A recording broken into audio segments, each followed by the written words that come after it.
Hello and welcome. I am Dr. Anil Joshi. Welcome you to my series Iconology and Temple Architecture Perspectives. In the contest, we are going to visit today Phaltan. Phaltan is a place in Maharashtra which can be reached either from Pune or from Satara. It's quite near both the places and it has a wonderful temple which we are going to see today. Never imagined that such a small place will have such a wonderful temple, but when we saw the details of it, we start finding more and more glories about it and more different in architectural design as far as temple architecture is concerned. As far as carvings are concerned, the quality of carvings, though some of them are defaced, is such wonderful. The type of temple, it is not just a one type. It is not the Bhumij. It is not the Rekha Nagara. It is not the Hemadpanthi, but an excellent combination of these three things. And what it makes out is what we are going to see in Phaltan. So, as it is seen either from Pune, Kolhapur, or from Satara, it can be reached. It's a good place, nice, small town, and it has got such a wonderful temple, of which specialities we are going to discuss. Now, first, the place Phaltan. Phaltan state was one of the non-salute Maratha princely state of British India under the central division of the Bombay Presidency, under the states of Kolhapur, Deccan Residency, Satara, and later the Deccan Status Agency. So these were the way in which the Phaltan has migrated or travelled in the timeline. It was one of a Satara Jahagir. The state measured 397 square miles, that is 1028 square kilometers in the area. According to 1901 census, which we have got right now with us, the population showed a decrease of 31% in a decade at 45,739. The population of the town itself was 9,500 in that year. In 1901, the state enjoyed revenue estimated pounds 13,000 and paid a tribute to the British Raj of 640. Its flag was rectangular, bicolor, orange and green. That was when it was a independent state. The Hindu ruling family was descendant from Naik Nimbaji, or you can call it Naik Nimbaji Nimbalkar. He was a Maratha who received a grant from the Mughal emperor in 17th century. The ruler had the title of Raja, that is a king, or Naik Nimbalkar. So he was honored a title of Raja. He was accepted as the king. The first wife, Sai Bai, of 17th century empire, Chhatrapati Shivaji Maharaj, was from Phaltan. So, the birthplace of first wife of Chhatrapati Shivaji Maharaj was Phaltan. Major Raja Bahadur Simant Madhoji Rao Nana Saheb Naik Nimbalkar, he was the fourth one, was the last ruler of Phaltan.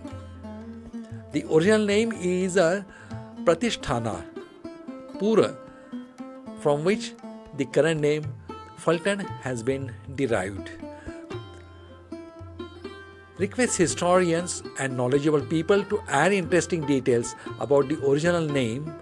Phaltan accented the dominance of India on 8th of March 1948 and is currently a part of Maharashtra state. So that was as far as the historical part of Phaltan is concerned. And most important thing, the wife or queen of Chhatrapati Shivaji Maharaj was from Phaltan. The Jabaleshwar temple stands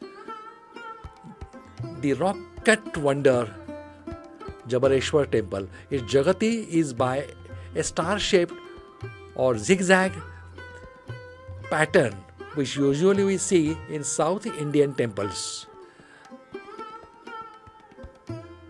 Unassumingly, exuding this existence over more than 750 years, the 5 feet wide temple carved out of a single rock. So look the glory. It was carved from a single rock in 1237 and is bit neglected today. But however, still the local people are taking good care of it. Despite it being the protected monument under the ASI and remains independent earlier, however, merged with the Indian constituency in 1948, though ASI has taken it from long back, maybe since 1958 ASI was formed, since then they had taken it and it is under them. But its historical significance is extremely well preserved. No doubt, the officials of the ASI had changed on time to time. In spite of that, the temple today is in really good state. ASI officials says that the structure of this temple is of Hemarpanthi style. Now let's come to Hemarpanthi style. Hemarpanthi style is a way of constructing a temple. So temple can be in different architectural design, but the construction way, that is, they do not use cement, mortar or any adhesive bindings. It is just by interlocking. So Hemarpanthi speaks of interlocking technology of this temple. And it was dedicated to 23rd Tirthankars of Jain community earlier, and then it was converted into the Mahadeva temple. Built by the Marathas over the existing Jain temple, it is quiescent Shiva temple, which hard to miss from people going to the palace or Ram Mandir. What does it mean? People are going to see a Ram Mandir. People are going to see a palace. But most of the time, they miss to see this miracle. So whenever they are going to see these two things, this should also be included in their itinerary. The temple is built in a stone with a beautiful carvings. It is a place still in active use of worship. So it's an active temple. The pujas are going on, worships are going on. It is unlike the ASI rules and regulations. However, here the regular worships are going on. There are regular festivals here. So all people are devoting it. And average people visiting Ram Mandir can spend at least 10 to 15 minutes here.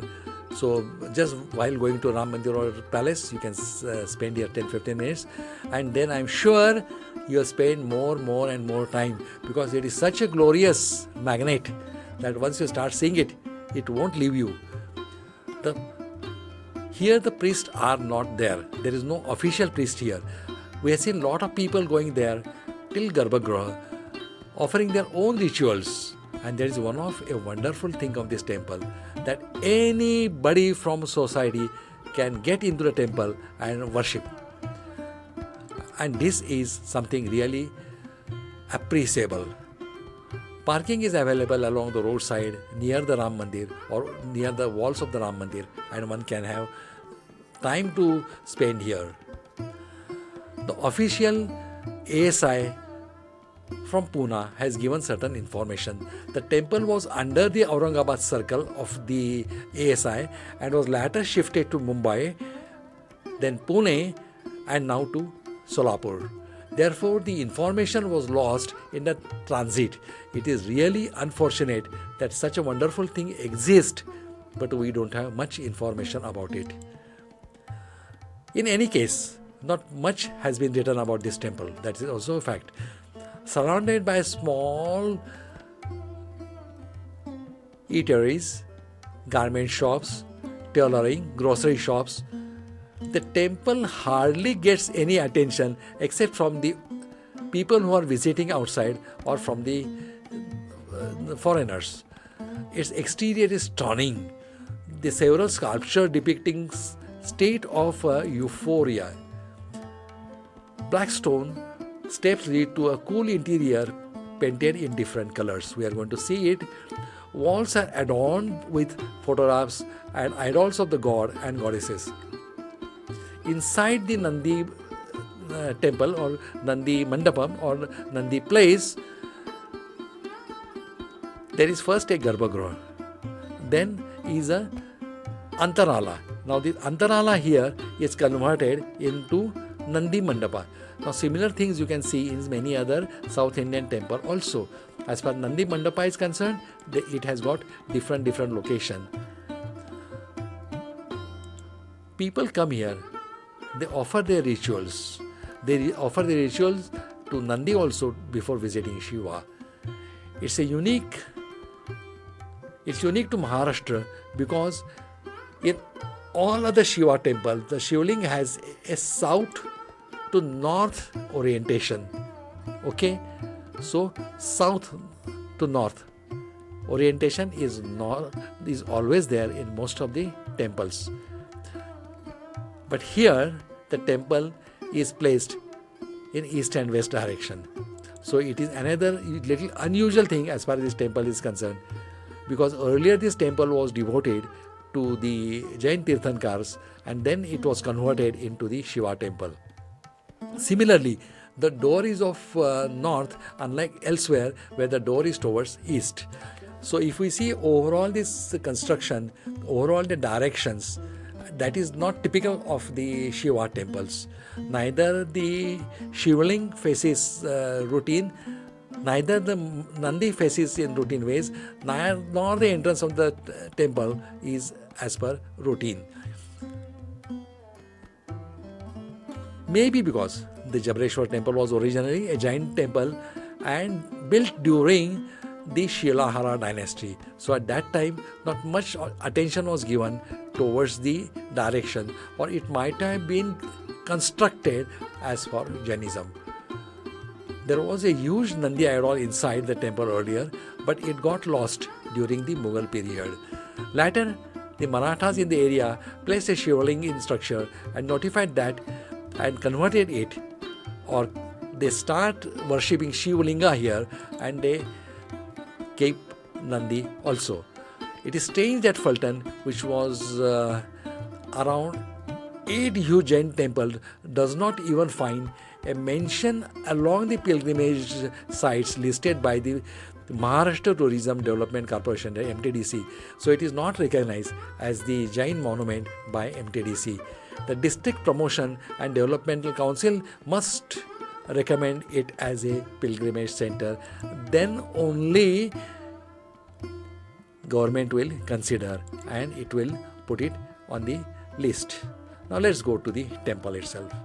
This is the entrance in which you will find boards of the ASI stating the history of the temple.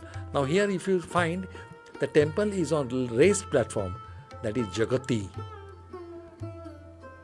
Few steps are there. Look at the steps. So raised platform, Jagati is very typical of North Indian style. This is slightly a smaller temple. Now you start finding that beautifully carved figures on all walls. Now as far as this temple is concerned, it is not typically Hemarpanthi. Neither it is typical of Rekha Nagara. Neither it is typical of Bhumij. But if we consider all the three, construction method Hemarpanthi is okay, and Bhumij Shaili is somewhere, it is near that, it goes near that. ASI official says that the structure is Hemarpanthi style, dedicated to 23rd Tirthankar of the Jain community. However, we say that it is not listed in their list of Jain monuments. Now here we are seeing beautifully decorated. From the distance, close distance. Now this is the left side wall from the entrance. This is side walls. First we are making a round to the temple. Now the style of architecture, the temple style, neoclassical architecture, refers to a design that models itself to the temples of the ancient Rome, such as pantheons. Completed in 128 AD, the pantheon is comprised of a central rotunda and domed ceiling that forms its interior.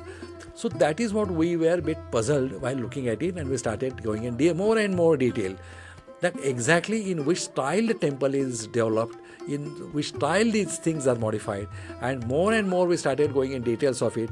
We started finding that it needs a lot of more attention by the scholars so that this temple will be developed in proper ways. We should know about it. Now, most of the carvings are of the common man, then Sura Sundaris, then there are carvings of the dancers, then there are carvings of the musicians, then certain pictures are that of the Maithunas, they are also there. Here with the dresses and all, you can clearly understand impact of westernization. We can find shoes, we can find dresses, and they are very typical of the western ones. So western influence means the temple crosses 1400. It comes to more recent ages. So that is why we are finding that this temple has so many type of different mixtures of architect designs, types. If we find a base or foundation, it is typical North Indian. Jagati is raised. It has got not exactly star shaped, but multiple corners are there. Now if the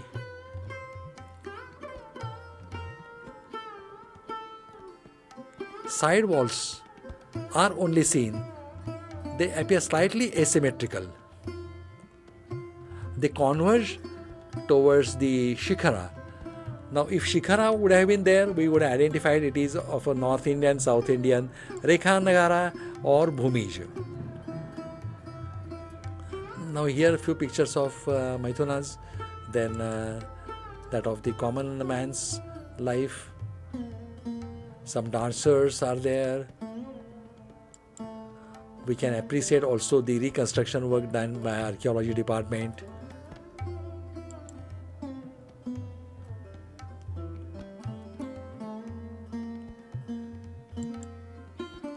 But one thing is very certain, that there is more attention required to this temple so that we can know more about it from the literature itself.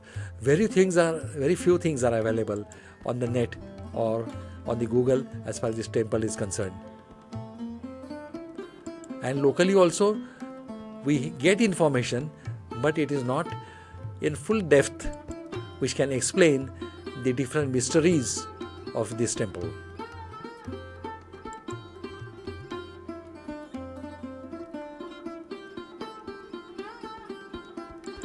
Definitely, this temple has put a thought in our mind that whether it has developed in different stages, and different stages are added.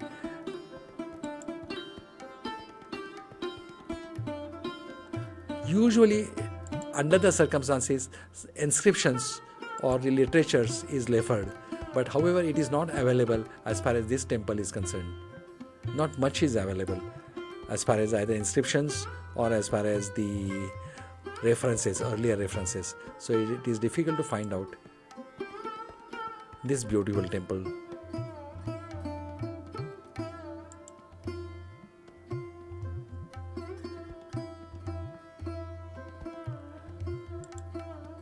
We can see few carvings of Jain Tirthankars also over the wall also, and if we see the entrance, that is the main entrance of this temple, does show on Torana Jain Tirthankars. Here also we can see a Jain Tirthankar. So definitely the earlier inside original rock wall is showing evidences of Jainism. Some carvings are defaced, destroyed, but fairly some are in identifiable stage. We can definitely tell us much historical and temple architecture views.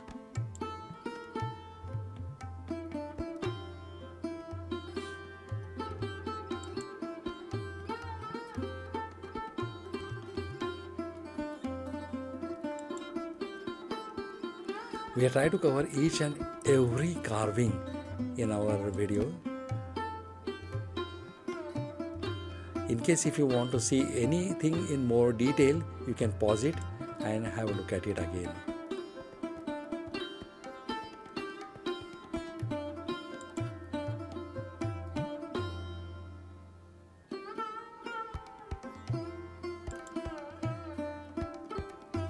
Definitely we can see evidences of Jainism here.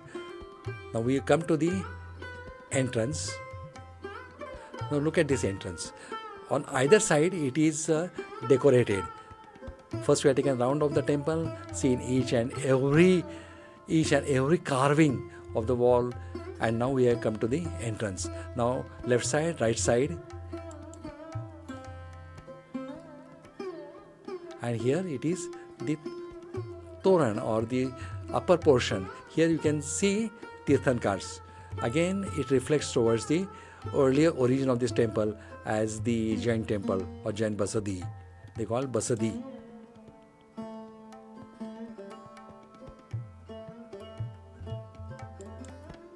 There are many evidences to say that now once we come inside, now we start finding a typical Shiva temple. Now this Nandi Mandapa where we can see Nandi, and we can see inside that is the Garbhagriha where Shivalinga will be there.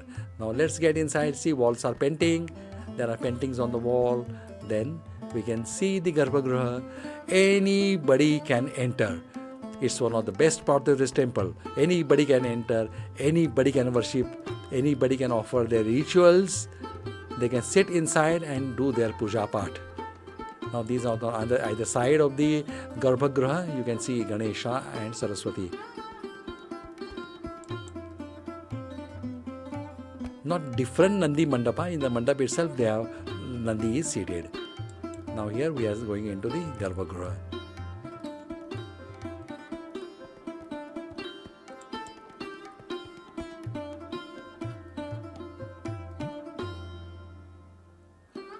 One of the way of representing Shivalinga is by 3 lingas.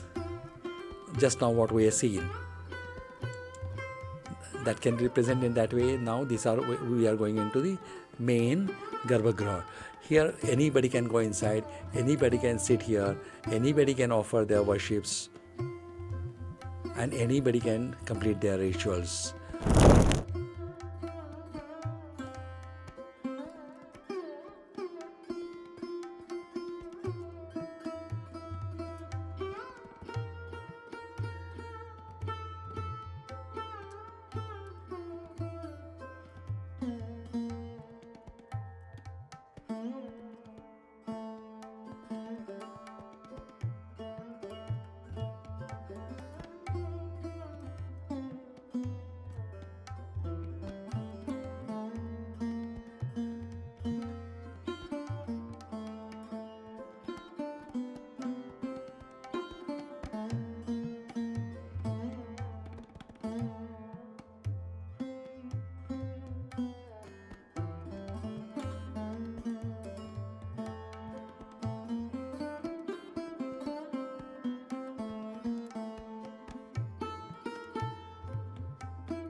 हे फलटणमधलं जबलेश्वर मंदिर फार पुरातन काळातलं आहे.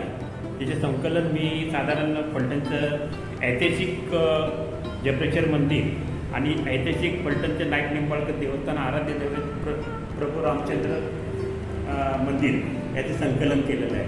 आणि फलटण नगरीचा पाऊलखुणा प्राध्यापक आपटे आणि मी उदयसिंह पवार फलटण यांनी संकलन फलटणच्या पाऊलखुणा या संकलित करून पुस्तक तयार केलं. त्याचं प्रकाशन भारतीय विद्यापीठाचे कुलगुरू कदम साहेब यांच्या हस्ते 25 तारखेला शिवाजीराव जगताप कुलगुरू शिवाजीराव कदम यांच्या हस्ते प्रकाशन झालं आहे. With that, we are coming to end of this wonderful temple, which has given me many thoughts to study more on these. But till then, let us stop here. I thank you for giving me your valuable time. Goodbye, good luck, and take care. If you like the video, give us a like. If you want to see more videos, subscribe us. Thank you, goodbye, and good luck.